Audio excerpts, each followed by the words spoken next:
고맙습니다. 사역이라고 하는 이름만 들어도 무게감이 느껴집니다. 저 또한 사역자이죠. 우리는 다 일하는 자들입니다. 하나님의 일을 하는 자. 그럴 때 혼자 할 수 없기에 함께 해야 되는 것입니다. 함께 우리 나아가는 동력자들이 있기에 오늘 저도 그 마음 든든함이 이 목회에서 이루어지고 있는 것 같습니다.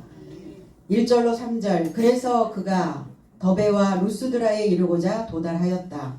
그리고 보니 거기서 디모데란 이름으로 어떤 제자가 있는데 어떤 믿는 유대인 아내의 아들이요 아버지는 헬라인이더라. 그는 루스드라와 이고니온 안의 형제 삶에 의해 증거받더라. 바울은 그와 함께 나가길 원했고 그곳 안에 있는 유대 삶을 인하여 그를 취하여 할례를 행하였다. 왜냐하면 그의 부친이 본래 헬라인임을 전부가 알고 있던 터라 그랬어요. 오늘 바울과 실라가 더베와 루스드라에 이르렀습니다. 이제 우리는 바울의 선교 여행이다 이런 표현을 합니다. 근데 선교 여행지에서 만나는 사람들은 이방인들이라는 거예요. 하나님을 알지 못하며 믿고 있는 자들, 분별하지 못하여 무엇인지 알지 못하는 앞이 가려져 있는 인생들을 만나는 겁니다. 우리 또한 인생의 여행 중에 만나는 많은 사람들이 있죠. 오늘 한 배를 탔고 또 목적지가 같아서 함께 동반하는 그 상황에서 잔잔한 파도만 있는 건 아니죠. 죽을 고비도 넘기고 때로는 파손되어 포류하게 되는 많은 일들을 겪게 되기도 합니다. 그럴 때 이 함께 나가는 동력자들은 서로를 부둥켜 안으시고 위로하고 그 마지막 목적지인 하나님의 안전한 포구에 다다를 때까지 함께 나가는 동력자가 있음을 늘 마음에 두시고 그것으로 인하여 힘을 얻는 그러한 삶이 되어지기를 바랍니다. 사도 바울도 새로운 선교지로 함께 나가길 원해서 동력자와 더베와 루스드라에 도달하였다 이랬는데 그냥 간 게 아니에요.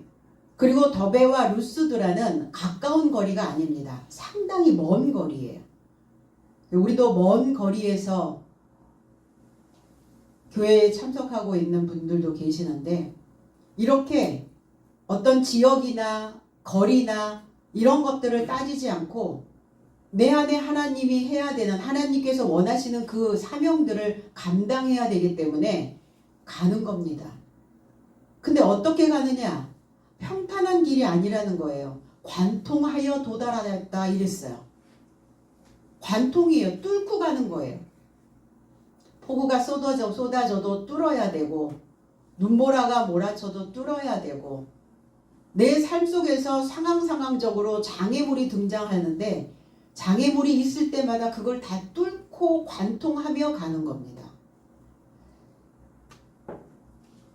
바울이 1차 이방 선교 중에 유대인들에게 돌로 맞아 죽음에 이르를 수밖에 없었던 그곳이 바로 더베였습니다.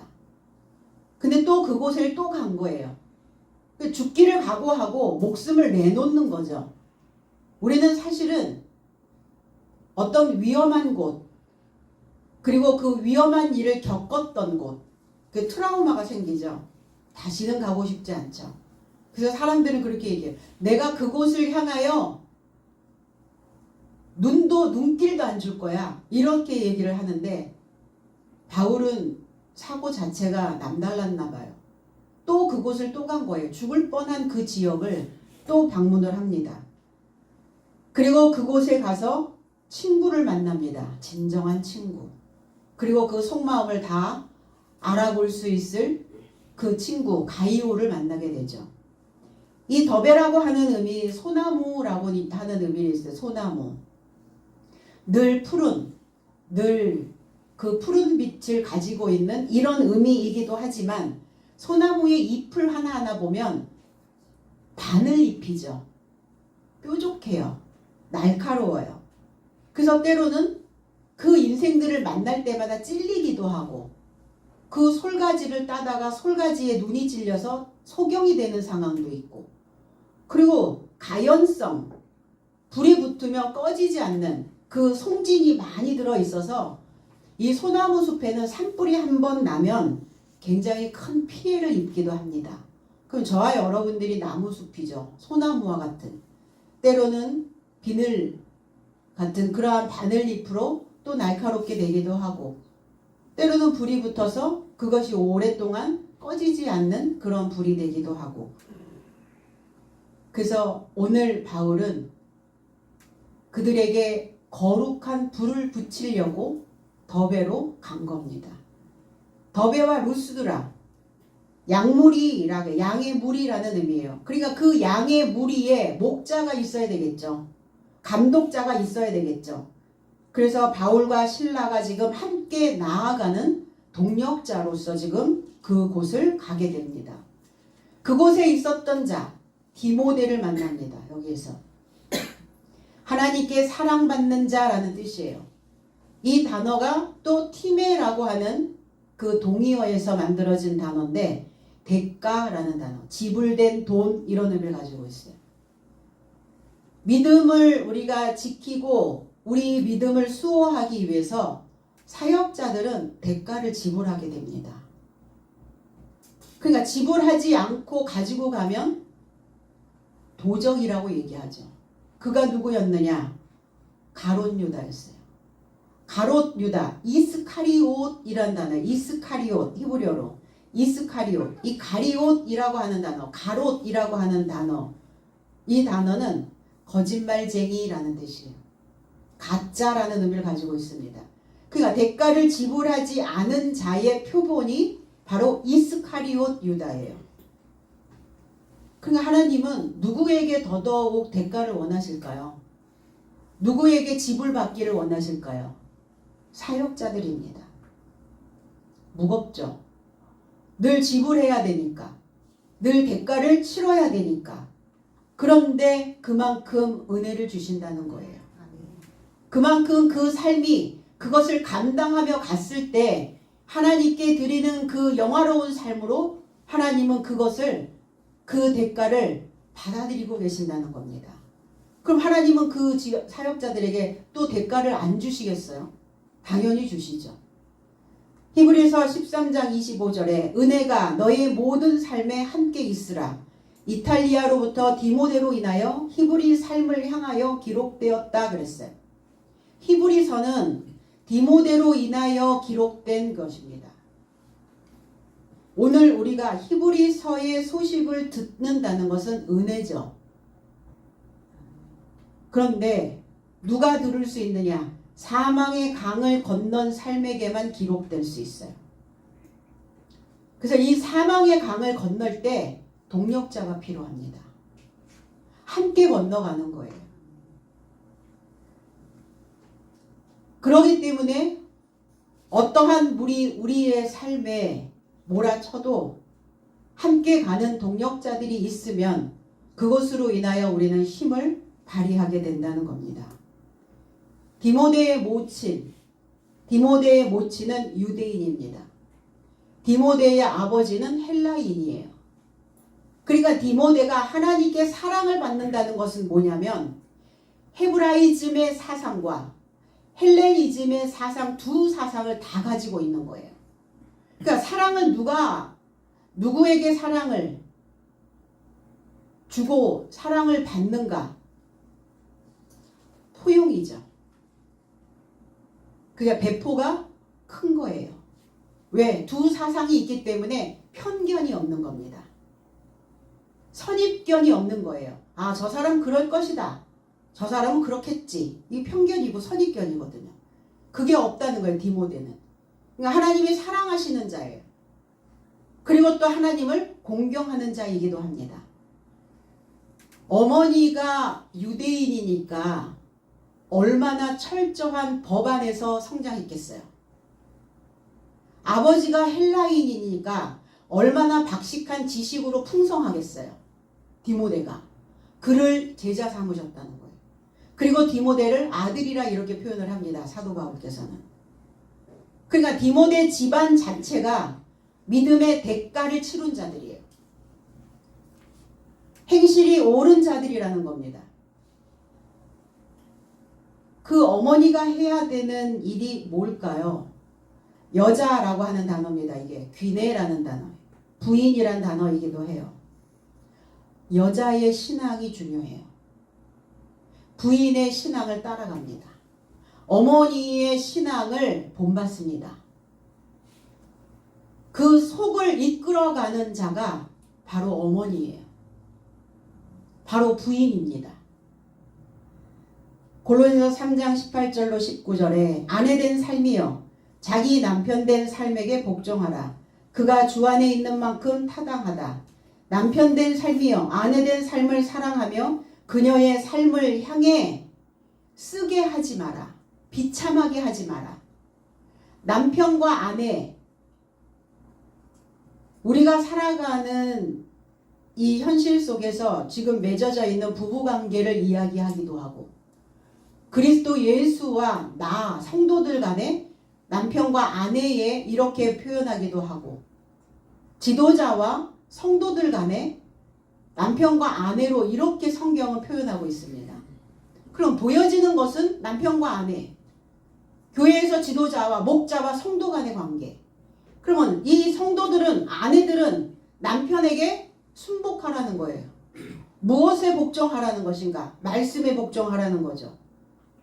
그래서 사람하고의 관계도 그렇고 예수 그리스도의 관계도 그렇고 스승과 제자의 관계도 다 포함되어져 있는 것이죠.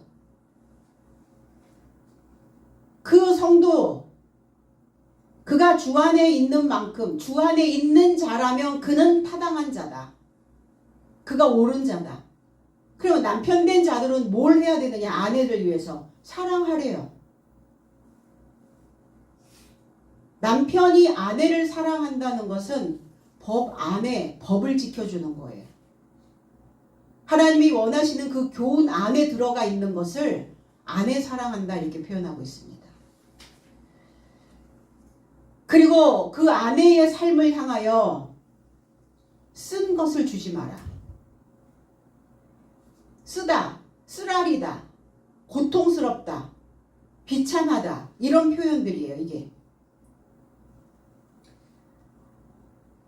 그래서 그리스도 예수가 그 아내를 위하여 초월적 사랑으로 품어주신 것처럼 남편된 자들도 아내를 위하여 죽기까지 사랑하라는 겁니다.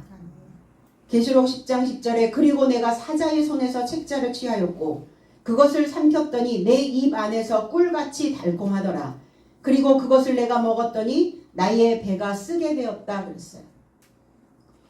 입에 사랑의 메시지가, 달콤한 메시지가 달라붙어 있을 수 있도록 남편된 자들은 아내에게 끊임없이 사랑하라는 거예요. 그 사랑을 못 받은 자는, 그 달콤한 사랑을 못 먹은 자는 입이 쓰죠. 그러면 쓴말만 나온다는 거예요. 사랑을 못 받은 인생들은 어때요? 비참하죠. 그 비참한 삶이 계속 반복돼서 나온다는 거예요. 그래서 그 사랑이 입에 붙을 수 있도록 달콤하게 꿀처럼 주고, 그러나 그 꿀을 삼키면, 그 달콤한 달콤한 메시지를 삼키면 그 배에는 쓰게 된다. 쓰다. 그러니까 쓰니까 어때요? 뱉어내는데 뭘 뱉어내느냐? 사랑을 뱉어낸다는 거예요. 달콤하게 먹었던 그 사랑이 나온다는 거예요. 배는 쓰지만 이 배에서 이게 소화가 되어지고, 소화가 되어진 것이 내 입으로 뱉어내지니까 그럴 수 있도록 사랑하라는 거예요. 그렇게 하지 못하면 결국은 아내도 남편도 사랑받지 못하는 그 삶으로 인하여 늘 마음에 억하 심정만 쌓이게 되죠. 섭섭함이 늘 몰려오게 된다는 겁니다. 그러면 사랑만 하느냐? 사랑받을 기술이 필요하죠. 사랑을 받는 것도 기술이 있어야 사랑을 받을 수 있고, 사랑을 하는 것도 기술이 있어야 사랑을 하는 겁니다. 그래서 우리의 삶 속에서 늘 우리의 입에 늘 사랑이 붙어 있을 수 있도록 그 아내와 남편 된 자들은 서로를 돌아볼 수 있어야 된다는 겁니다. 유대 여자라고 그랬어요. 유대인. 전능자를 소망하다 이런 뜻이에요. 방향을 잡다, 그를 기억하다. 유다를 기억하다. 유다에게서 나온 그리스도 예수를 기억하는 겁니다. 내 삶이 하나님의 법으로 만들어져 있다면 그 법을 기억하는 자입니다. 그리고 손을 꽉 잡다 이런 뜻이에요. 이게 사역이에요. 하나님의 손을 꼭 잡는 거예요. 놓치지 않는 겁니다. 사역자와 사역자 간에 동역자 간에 손을 잡는 겁니다. 이게 우리가 해야 되는 일이에요. 손을 놓쳤어. 손을 뿌리쳤어. 사역에서 밀려버리는 거죠. 그러니까 어쨌든 우리는 늘 이 손을 꼭 잡고 하나님의 법 안에서 많은 사람들을 끌어올려낼 수 있는 그 사명들을 감당해내야 될 줄로 믿습니다. 나훔 1장 15절에는 볼지어다 아름다운 소식을 알리고 화평을 전하는 자의 발이 산 위에 있도다. 유다야 내 절기를 지키고 내 서원을 갚을지어다. 악인이 진멸되었으니 그가 다시는 내 가운데로 통행하지 아니하리로다 하시니라. 유다에게 하시는 말씀입니다. 깨달아라. 아름다운 소식을 가지고 있는 자, 기쁜 소식을 선포하는 자, 그 유다에게 원하시는 것이 절기를 지키라고 얘기합니다. 그 절기가 어떤 절기냐? 희생 제물을 드리는 겁니다. 오늘 이 헌신이라는 것은 내가 희생하겠다는 각오예요. 하나님께 기꺼이 봉헌된 삶으로 제물로 드려지길 원합니다. 그럼 하나님께 드리는 이 희생의 서원에 이 사역자의 헌신은 거룩해진다는 거예요. 하나님이 그 사역자로 하여금 거룩해지게 하는, 그렇게 너희들이 하나님께로부터 사역자로 초청을 받았다면 갚아라. 그 약속 지켜라. 어떤 일이 벌어져도, 어떤 상황이 벌어져도 그 서원을 배상해라. 그리고 사역자들은 이 삶을 하나님께 배상했을 때 주시는 복이 뭐냐? 평화입니다. 전쟁에서의 승리입니다. 하나님 우리에게 무엇을 또 지불해 주시는가? 무엇으로 우리를 보상해 주시는가? 평화예요. 평화. 전쟁에서 이기게 할 수 있도록 그것을 우리에게 보상으로 지불해 주신다는 겁니다. 그 악인이, 저와 여러분들 안에는 늘 악과 선이 공존하고 있어요. 그 악은 뭐냐? 이게 베리알이라고 하는 단어인데 보잘것없는, 쓸모없는 이런 거예요. 우리가 쓸데없이 이렇게 얘기하죠. 그 쓸데없는 짓, 쓸데없는 생각. 우리 안에서 5만 가지의 생각 중에 쓸데있는 생각과 쓸데없는 생각들이 많다는 거예요. 그러면 쓸데없는 생각들은 뭐냐? 그게 악이라는 겁니다. 쓸데없는 말, 악이에요. 악에 받쳐서 하는 소리들이죠. 바벨론의 최고의 신이기도 합니다. 이 악인, 베리알이라고 하는 단어가. 그 바벨이 뭡니까? 뒤죽박죽, 썩다 이런 뜻이에요. 막 썩어 있는 거예요. 사랑을 한다는 건 단순해진다는 거예요. 사랑을 하는데 너무 많이 계산을 하고 너무 많이 재고 너무 많이 생각을 하면 사랑이 안 돼요. 그래서 뭐라고 얘기합니까? 이것저것 재지 않았을 때 사랑하고 그리고 그때 결혼하고 이렇게 되는 거죠. 그 쓸모없고 보잘것없는 그 삶을 베어버렸다. 그러니까 너희들이 가는 그 사역의 길에 이제 다시는 너의 중심을 붙잡고 쓸모없는 보잘것없는 삶으로 너희들을 만들지 않을 것이다. 네가 하나님께 사역자로 봉헌되어지기를, 희생되어지기를, 제물되어지기를 서원했다면 그거 배상해라. 나도 너에게 전쟁에서 이길 수 있는 지혜와 명철함으로 너희에게 보상해 줄 것이다. 그의 부친은 헬라인입니다. 그리스, 헬라. 이 헬라라고 하는 이 의미가 목걸이라는 뜻이에요. 그러면 헬라인들의 어떤 사고방식 속에는 구슬이 서말이라도 꿰어야 보배다 이런 뜻이죠. 그 지식입니다. 그 많은 지식들을 꿰어서 자기의 삶을 돋보이게 만들고자 하는 그 의식들이 바탕에 깔려 있어요. 자부심들이 있죠. 왜냐하면 이 헬라라고 하는 이 지역은 유럽주 그 동남부에 위치를 하고 있어요. 그러니까 유대인이 아닌 자들이기 때문에 이방인이라고 얘기를 하고 있습니다. 유대인들의 입장에서는. 그리고 돌출되어져 있는 한반도국이에요. 거기에서 유대인들 72명이 성경 번역회를 조직을 하고 히브리서 구약을 헬라어로 번역을 합니다. 이것을 70인경이다 이렇게 표현을 해요. 그리고 그 시대에 이집트의 문화 어마어마하죠. 피라미드를 만들고 스핑크스를 만드는, 지금도 사실은 불가사의라고 얘기하잖아요. 그거 어떻게 건축을 했을까? 그만큼 그 많은 수학과 그 많은 문명이 발달되어진 유럽과 그리고 그 애굽과 바벨론의 문명을 받아들인 유럽의 최초의 문명국이 바로 헬라였어요. 그러니까 거기에서 많은 사상가들이 나오잖아요. 철학자들이 나옵니다. 지식이 극도로 발달되어서 헬라어를 통용어로 쓰는 자들이 굉장히 많아졌어요. 그래서 헬라어를 사용하는 다소가 고향인 바울도 유대인이면서 헬라에서 태어났거든요. 그러니까 바울의 논리적인 사고가 이런 사실에 유래한다. 디모데와 바울은 결국은 두 사상을 경험한 자들이기도 합니다.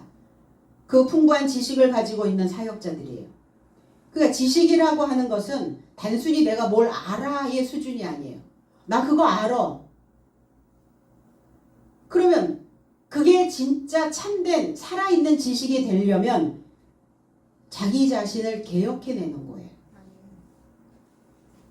그래서 개혁을 하는데 필수적인 요소가 뭐냐? 지식입니다. 지혜예요. 그래서 우린 지성인이다 이런 표현을 하죠. 지성인. 지성인이 왜 그래? 지성인이 아닌 거죠. 그렇게 행동하는 것은.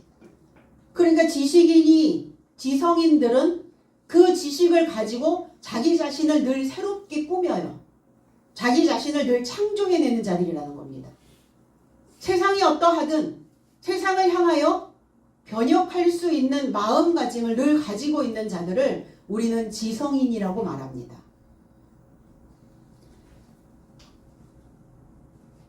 디모데는 많은 사람들에게 칭찬받는 자다. 칭찬이란 단어가 아니에요.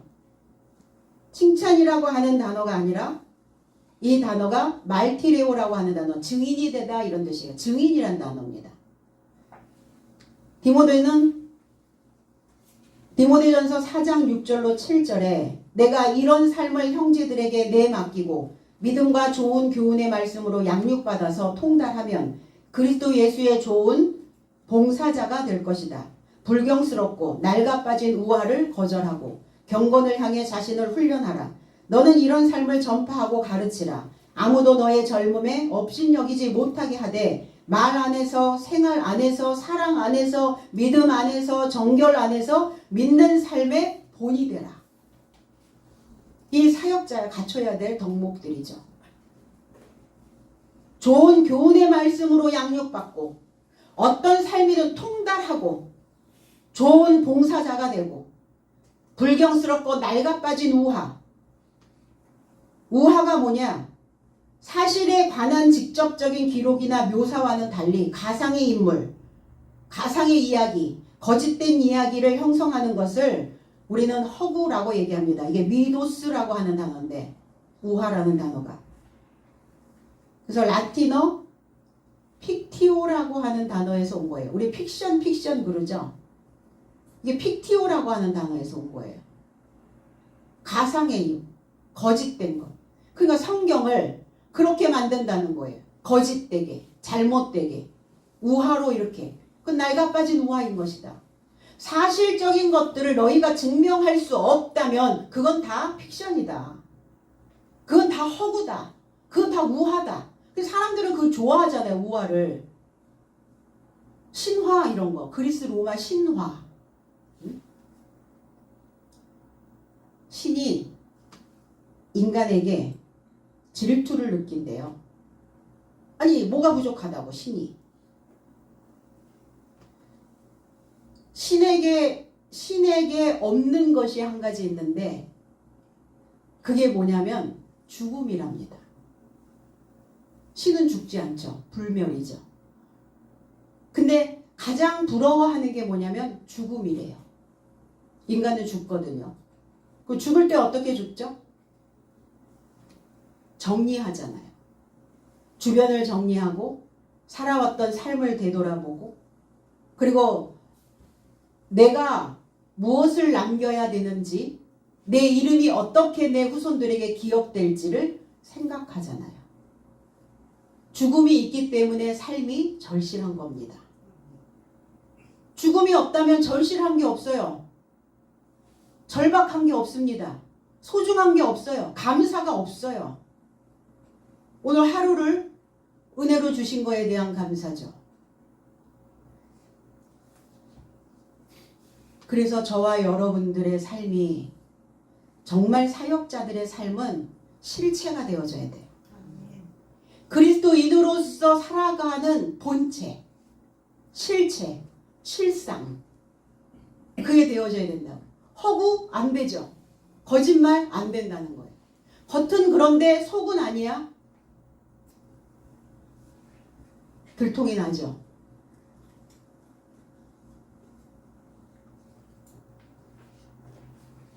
또 루스드라와 이고니온에 있는 형제. 루스드라 양의 무리라고 말씀드렸죠. 이고니온이라고 하는 의미는 유사한 형상이란 뜻이에요. 그러니까 지금 신앙생활을 하는 사람들이 하나님의 형상으로 닮아야 되는데 하나님의 형상, 유사한 형상만 만들어놨다는 거예요. 그 유사한 것에 다 속아 넘어가죠. 사람들이. 거짓된 말에 이 픽션에 허구에 다 넘어간다는 거예요. 여전히 아직도 뭐 장애를 가지고 있는 불구된 자들을 뭐 일어나게 했다, 뭐 안진뱅이를 일어나게 하고 소경대 눈을 뜨고 뭐 병을 고치고 이런 이야기에 사람들이 주목되어져 있다는 거예요. 뭐 죽어서 천국에 갔다 왔는데 뭐 천국 이야기 듣는 이야기. 이 이야기가 아직도 그렇게 많은 사람들에게 인기가 되어져 있다는 거예요. 그 소리를 들으려고 많은 사람들이 귀 기울이고 듣고 있다는 겁니다. 유사한 형상 만드는 거예요. 그곳에 간 거죠. 그곳에 있었던 거예요. 디모데는.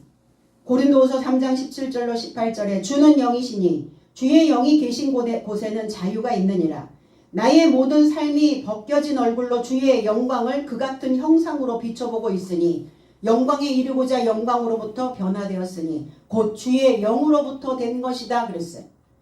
하나님의 형상은 무엇으로 만드느냐? 주의 영으로 만들어지는 것이다. 주께로 마음을 돌이켜야 자유자가 될 수 있죠. 주의 영광과 동일한 형상으로 비춰줘야 되는데 그러면 무엇이 주의 영인가? 영이 뭐냐? 말씀이죠. 어떤 말씀이냐? 로고스가 아닙니다. 로고스는 주의 영이 아니에요. 문자예요. 글자입니다. 글자 속에 있는 문자를 열어서 낱말 풀이가 되어졌을 때 그것을 영이라고 말하는 거예요. 내가 너희들에게 이르는 해석이 낱말을 해석해주는 그 해석된 말씀이 영이요 생명이다. 성경은 분명히 그렇게 기록해 놓았어요. 영이 무엇인지에 대해서. 그런데 아직도 그 영에 대하여 인지가 되지 않고 있으니까 기도해서 뭘 봤다, 뭘 들었다 이게 자꾸 주의 영이라고 착각하고 있는 거예요. 허구라니까요. 그게 허구. 그거에 속아 넘어가면 안 되는 거죠. 그럼 하나님의 형상 만들어지겠어요? 죽었다 깨어나도 안 만들어집니다. 유사한 것 같아요. 유사품인 거예요. 그거. 가짜인 거예요. 가품인 거예요. 오늘 바울과 또 디모데와 실라가 주의 형상이 되어져 있는 거예요. 주의 영으로 해석된 말씀으로 주의 형상이 되어져서 그 약물이들을 지금 비춰주고 있는 겁니다. 증인이 된 자입니다. 자기의 삶이 내가 사역자라는 것을 입증한 자입니다. 그냥 사역자들은 입증하셔야 돼요. 이걸 증인이라고 얘기합니다. 디모데후서 1장 8절에 그런즉 너는 내 삶의 주의 증거를 부끄럽게 여겨서는 안 되고 나도 주의 포로를 부끄럽게 여기지 않으니 오로지 내 삶을 구원하신 분과 거룩하신 초청으로 초청하신 분인 하나님의 능력을 따라 복음으로 고초 겪어라. 무슨 사역자가 죄도 아닌데 하나님 나를 초청하신 거는 감사하긴 한데 이거 복음으로 고초를 겪으래요. 복음으로. 다른 걸로 고초 겪는 것이 아니라. 그럼 복음으로 고초를 겪는다는 것은 뭐냐? 그리스도 예수의 좋은 군사가 되어지는 겁니다. 연결된 소식.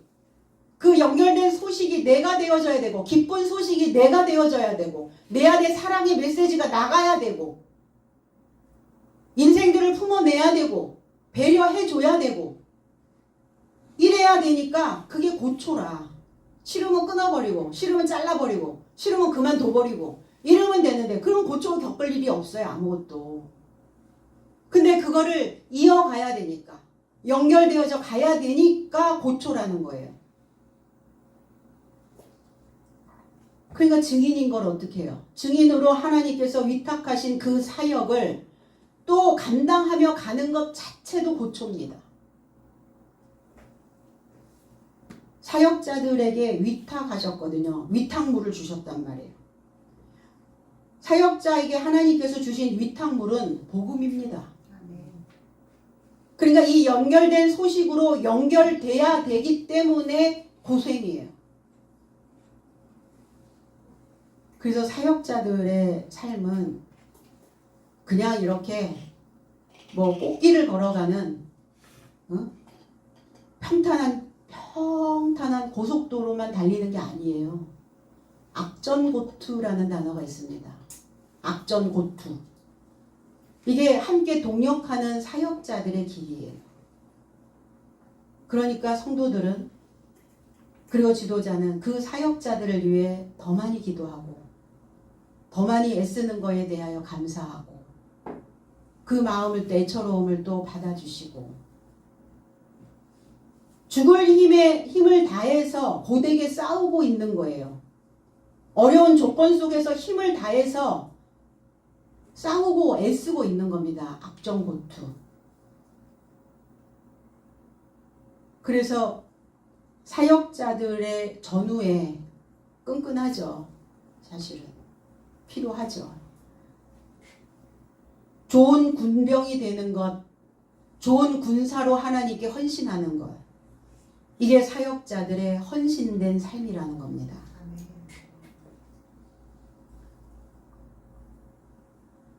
디모데를 데리고 이제 떠날 준비를 하고 있습니다. 사도 바울은. 디모데와 함께 떠났다, 나가다.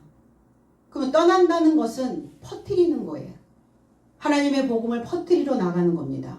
로마서 10장 16절로 18절에 그러나 모든 삶이 복음에 순종치 아니하였으니 왜냐하면 이사야가 말하되 주여 우리의 들은 것으로 누가 믿었습니까? 그런 까닭의 믿음은 들음에서 나며 들음은 그리스도의 해석으로 인함이라. 그러나 내가 말하노니 저희가 듣지 아니하였느냐? 실로 그럴지라도 그의 소리가 온 땅에 이르고자 나갔으며 그의 말씀이 거주지 말단에 이르고자 나갔느니라. 모든 삶이 복음이신 예수 그리스도에게 순종하지 않았다. 그리스도 예수가 오셨을 때 그들은 하나님을 믿는데 그리스도 예수는 믿지 않았어요. 그리스도의 메시지를 오히려 거부했다는 겁니다. 그러니까 하나님의 나라가 가까웠으니까 회개하고 복음 안에서 믿어라. 이게 마가는 그렇게 외쳤거든요. 복음 안에서 믿어라. 그리고 믿음은 들음에서 난다. 그러니까 믿음이 생기려면 들어야 되는데 뭘 들어야 되냐면 해석된 말씀을 들어야 된대요. 그러면 해석된 말씀을 듣지 못하는 자는 믿음이 있을까요? 믿음이 없다는 거예요. 그런데 믿는다고 얘기를 해요. 허구죠, 허구. 하나님 보실 때도 어허 참 어이없다 이러실 것 같아요. 그 말씀의 내용을 깨우치지도 못한 상태에서 이해하지도 못한 상태에서 그 뜻이 어떤 것인지 하나님의 뜻이 분별하지도 못하면서 하나님 믿는다고 말하니까 가짜라는 거예요.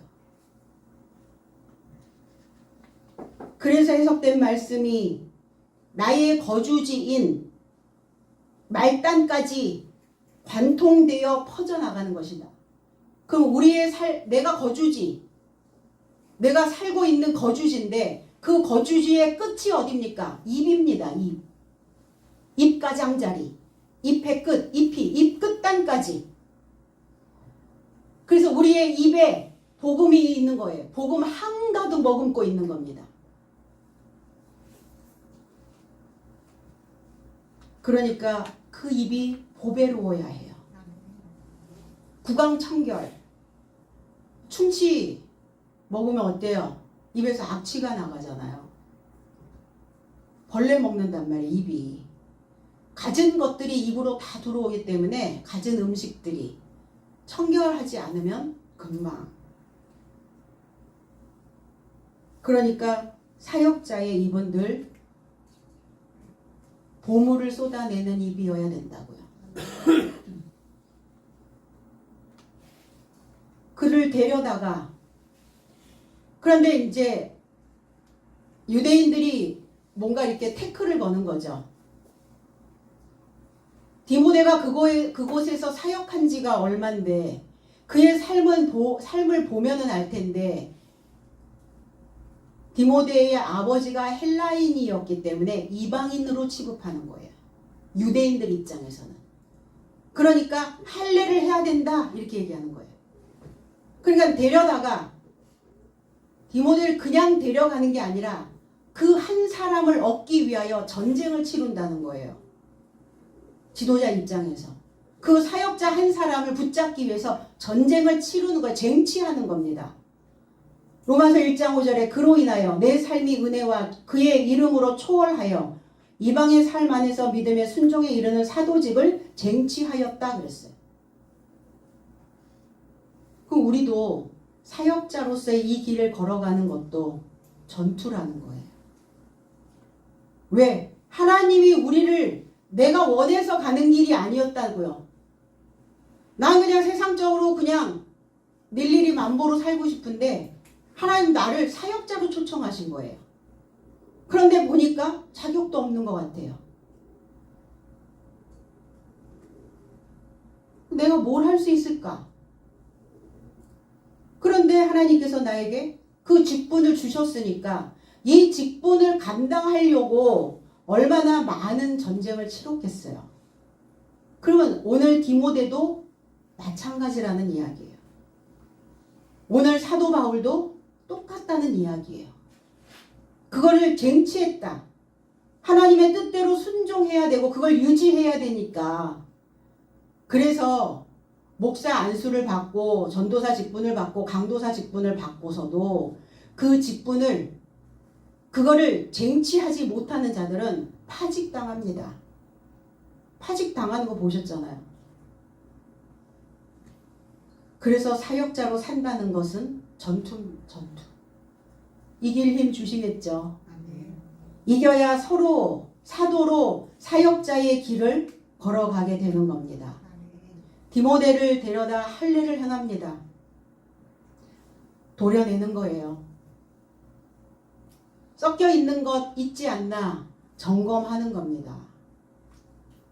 둘레를 베는 거예요. 디모데를 제자 삼는 거에 있어서도 이만큼 전쟁이에요. 그 한 사람을 쟁취하는 것 자체가 이것이 전투입니다. 근데 바울 사도는 현명한 자였어요.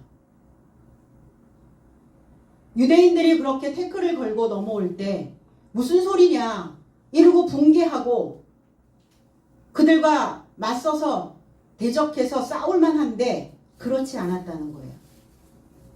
유대인들이 할례의 문제를 가지고 혹여 디모데를 공격할까봐. 그리고 디모데가 젊은 목사였거든요. 너의 연소함을, 네가 젊음을 업신여김 당하지 말라. 그 업신여김 당할까봐 유대의 율법에서 난지 8일 만에 할례를 행해야 되는 그 제도를 사도 바울은 수용하고 있다는 겁니다. 분쟁하지 않고 수용하는 태도를 보이고 있는 거예요. 가다 보면 바람이 불죠. 그런데 사역자를 하나님은 바람으로 얘기하셔요. 내가 이 사역자를 사방 바람으로 만들었다. 사역자들은 사방 바람을 잡아줄 수 있는 자들입니다. 그럼 이렇게 제자들이, 이렇게 성도들이 그 인생에서, 그 신앙 안에서 바람이 불 때 사역자들은 그 성도들의 바람들을 잡아줄 수 있는 자들이라는 겁니다. 오늘 바울 사도가 그 역할을 지금 하고 있는 거예요. 디모데도 내가 목사인데 할례를 받으라고 또 바람이 불기 시작하는 거예요. 그런데 그 사방 바람을 잡아줍니다. 그 역할이에요, 사역자들은. 그래서 디모데의 사역이, 또 바울 사도의 사역이, 이 사역자들의 사역이 뭐냐?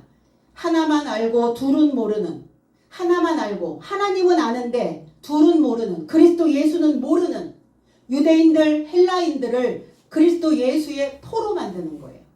그러려면 철저하게 사역자들은 하나님의 포로가 되어져 있어야만 된다는 겁니다. 로마서 3장 9절로 11절에 그런즉 내 삶이 무엇을 앞서가느냐? 전혀 아니다. 유대인이나 헬라인이나 모든 삶이 죄에 속해 있음을 내 삶은 앞서 이유를 밝혔다. 기록된 바와 같이 의인은 없으니 하나도 없고 이해하는 자도 없고 하나님을 찾아내는 자도 없다. 이게 유대인과 헬라인의 모습이에요. 표면적으로 믿고 있는 자들의 모습입니다.